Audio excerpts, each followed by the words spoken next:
Fala pessoal, sejam todos muito bem-vindos ao meu canal. Meu nome é José Guilherme, também conhecido como Zeca.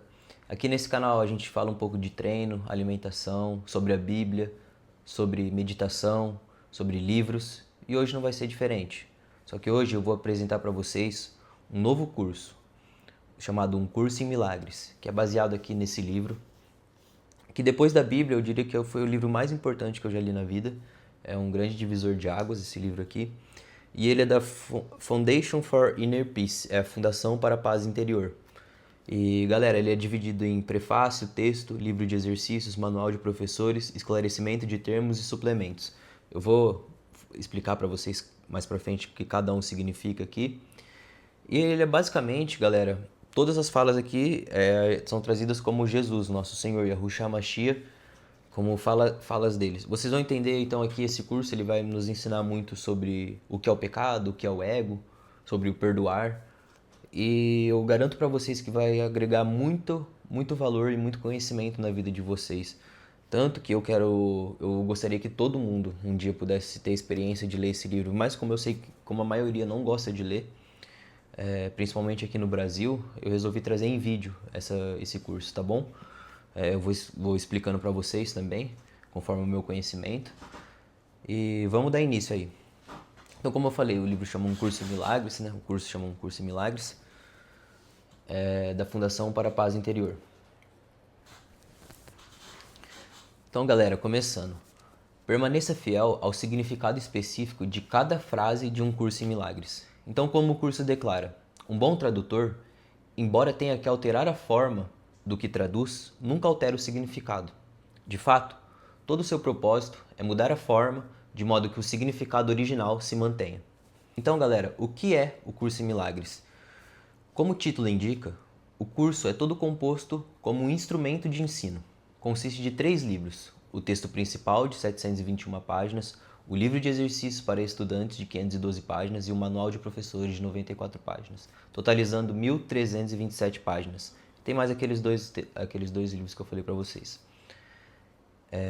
Então, a ordem que os estudantes escolhem usar os livros e as formas nas quais o fazem depende de suas necessidades e preferências particulares.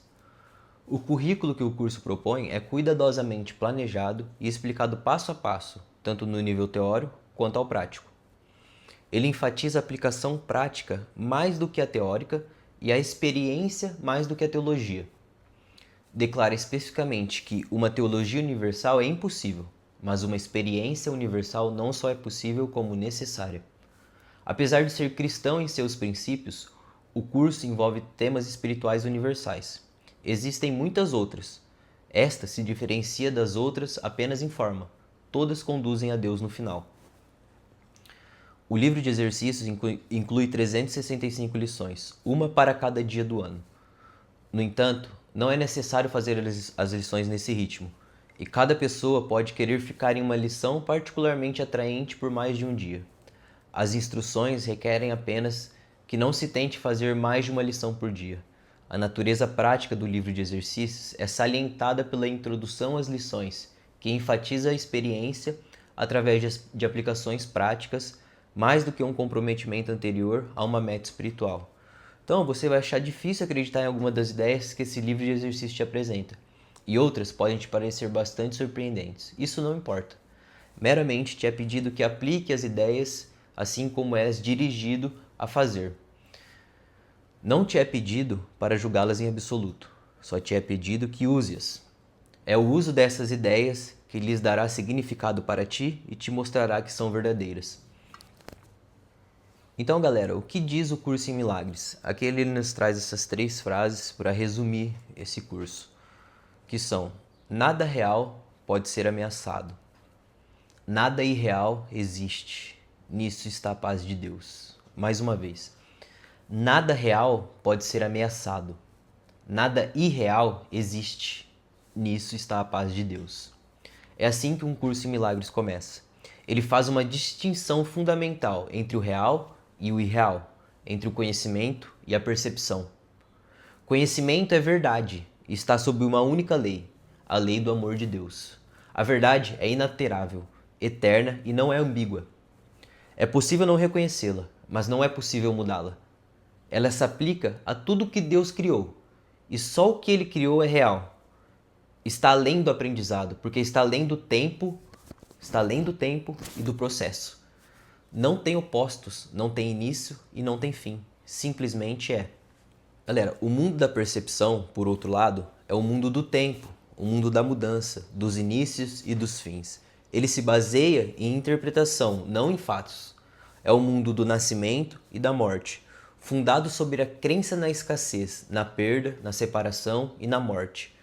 Ele é aprendido mais do que dado, seletivo nas ênfases que dá à percepção, instável em seu funcionamento e impreciso em suas interpretações. Do conhecimento e da percepção surgem, respectivamente, dois sistemas de pensamentos distintos que são opostos em todos os aspectos.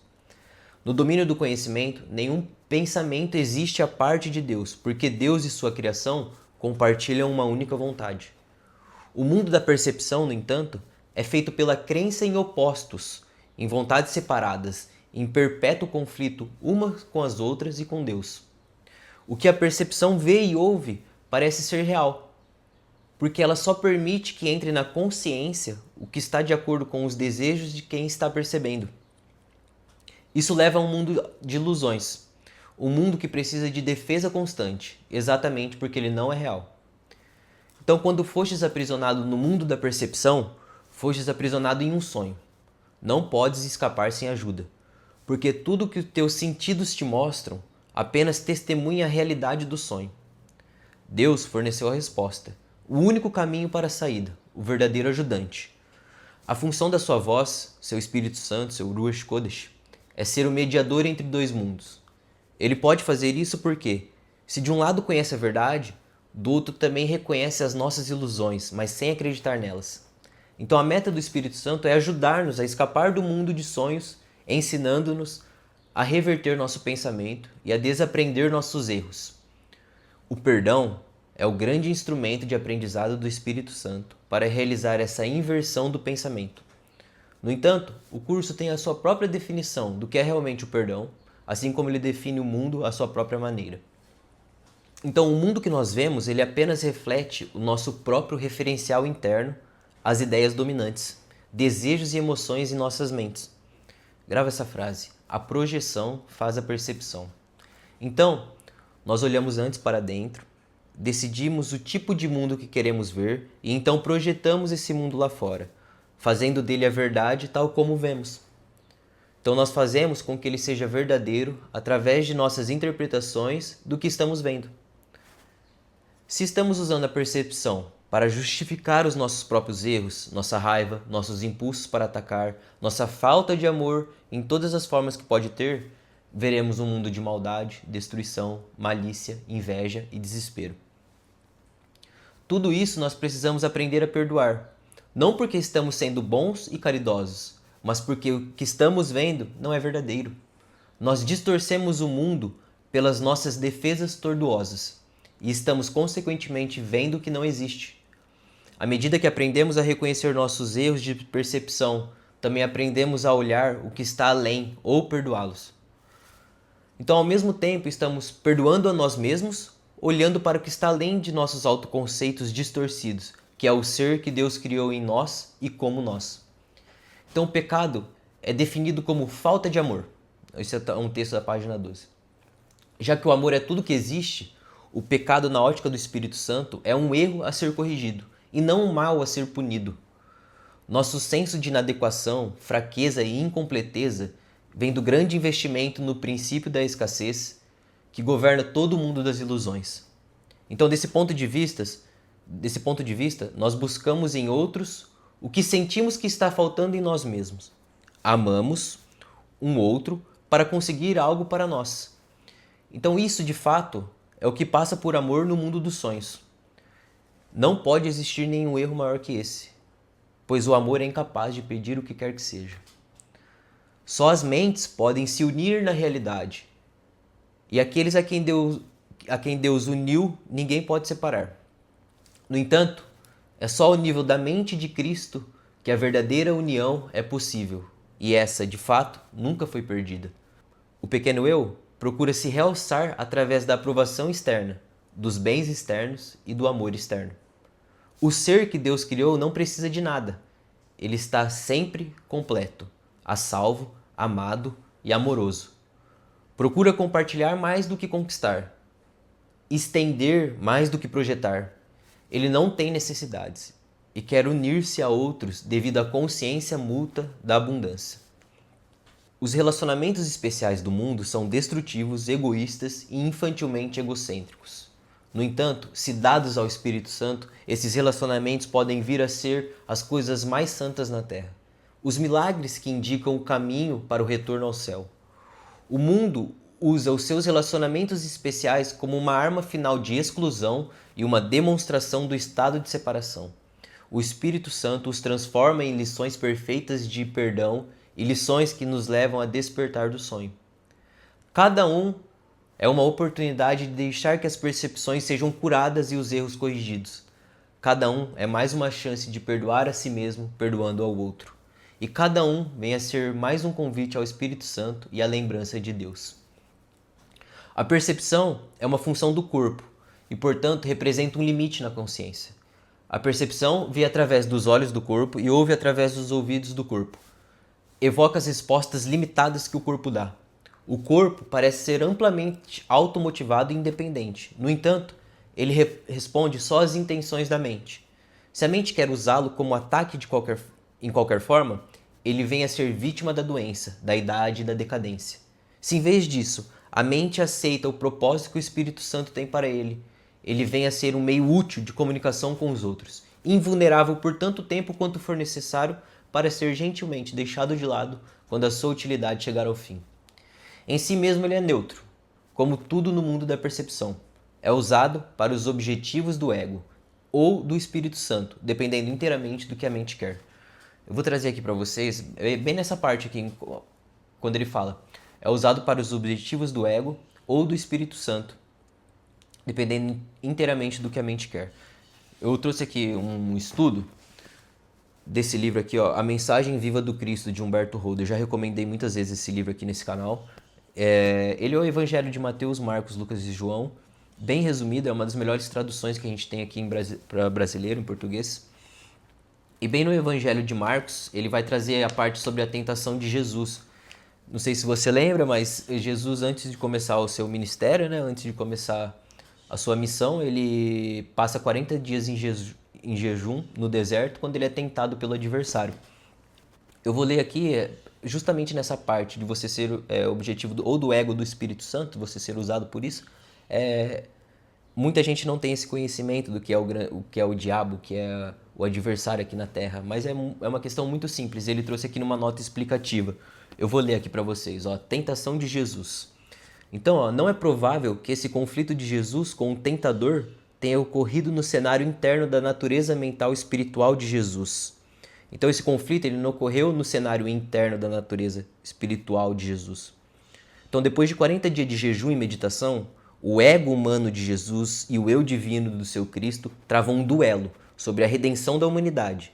Se a redenção consiste no apego aos reinos do mundo e sua glória, como sugere o ego humano, ou na renúncia voluntária a tudo isso, como insinua o eu divino, prevalece o Cristo divino sobre o Jesus humano, sintetizando a vitória nas palavras: a Deus adorarás e só a Ele prestarás culto. Então, em outra ocasião, disse Jesus a seus discípulos: o dominador desse mundo, que é o poder das trevas, tem poder sobre vós. Sobre mim ele não tem poder, porque eu já venci esse mundo. O adversário, em hebraico, Satã, em grego, diabolos, é por Jesus identificado com o ego mental do homem. Olha isso. Então, o adversário, que é o Satanás, é por Jesus identificado como o ego mental do homem. Se a tentação tivesse ocorrido no cenário externo, alguém teria visto Jesus colocado pelo adversário no pináculo do templo em Jerusalém. E se o adversário tivesse levado a um monte muito elevado, devia havê-lo transportado pelo ar algumas centenas de quilômetros para o norte, a Galileia, uma vez que na Judéia, onde se deu a tentação, não existe nenhum monte elevado. Então, quando o mestre exige de seus discípulos que renunciem a tudo que têm, foi ele o protagonista dessa renúncia total aos reinos do mundo e sua glória, porque o seu reino não é desse mundo. Então, galera, mais uma vez, o adversário por Jesus identificado com o ego mental do homem.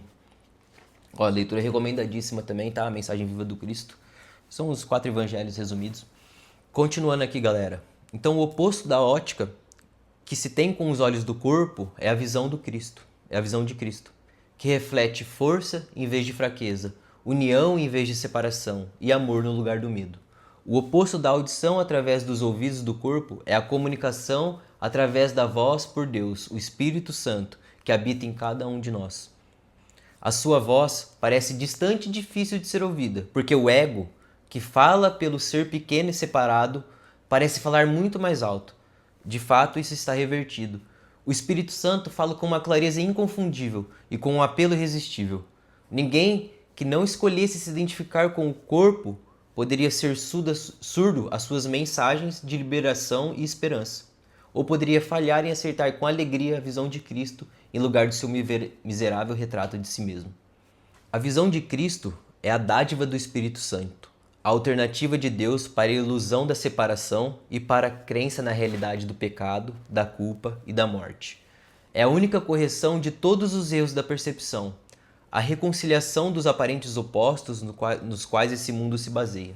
A sua luz benigna mostra todas as coisas de outro ponto de vista, refletindo o sistema de pensamento que surge do conhecimento e fazendo com que o retorno a Deus não só seja possível, mas inevitável. O que era considerado como injustiças feitas a alguém por outra pessoa, agora vem a ser um pedido de ajuda e um chamado para a união. O pecado, a doença e o ataque são vistos como percepções equivocadas que pedem um remédio através da gentileza e do amor. As defesas são postas de lado, porque onde não há ataque, não há necessidade delas. As necessidades de nossos irmãos passam a ser as nossas, porque eles fazem conosco a jornada em direção a Deus. Separados de nós, eles perderiam o seu caminho. Sem eles, nós nunca poderíamos achar o nosso. Então o perdão ele é desconhecido no céu, onde a sua necessidade seria inconcebível. No entanto, nesse mundo, o perdão é uma correção necessária a todos os erros que cometemos.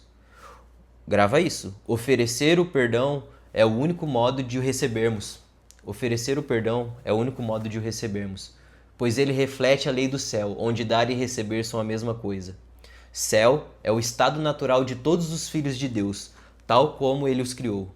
Essa é a sua realidade para sempre. Ela não foi mudada por ter sido esquecida.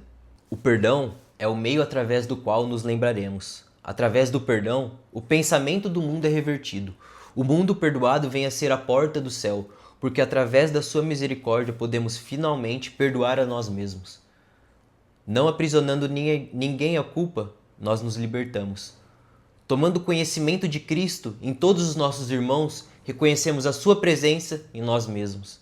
Esquecendo todas as nossas percepções equivocadas e sem nada do passado para nos deter, podemos nos lembrar de Deus. Além deste aprendizado, não podemos ir. Estamos prontos e o próprio Deus dará o passo final em nossa viagem de volta a Ele. Galera, aqui a gente termina o nosso prefácio, o nosso primeiro vídeo aqui do curso em Milagres. Esse curso será um curso totalmente gratuito aqui no meu canal no YouTube, tá bom? Eu vou começar logo depois no próximo vídeo com um livro de textos e já vou soltar também a cada capítulo um exercício, um exercício do livro de exercícios, beleza? São exercícios bem fáceis, vocês vão ver que vocês não precisam de nada, você não precisa estar em nenhum lugar, qualquer lugar serve, não precisa de papel, não precisa de caneta, tá bom?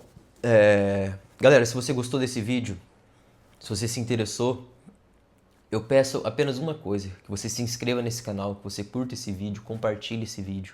Não te peço nada além disso, beleza? Tamo junto, galera, até um próximo vídeo, valeu!